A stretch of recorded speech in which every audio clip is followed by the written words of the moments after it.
ये देखिए, ये डोंबिवली जिम खाना के बाजू में गोले का दुकान है।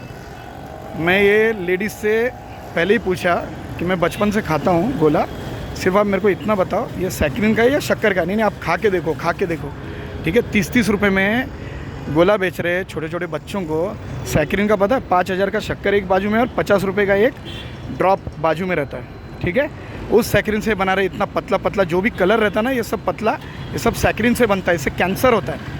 हाँ, यहाँ पर माँ बाप बच्चों को भेज रहे हैं क्रिकेट खेलने के लिए, क्या कैंसर से मरने के लिए? हाँ, क्या प्रशासन क्या कर रहा है? क्या चेकिंग हो रही है? हाँ, अरे तुम शक्कर का तो खिलाओ। इतना करोड़ों रुपए कमा के ये लोग जाएंगे कहाँ पर? ये देखो, खा के देखो, खा के देखो। दिया मैंने, सीधा एक टेस्ट किया और फेंक दिया। नाच किसने फेंकवाया?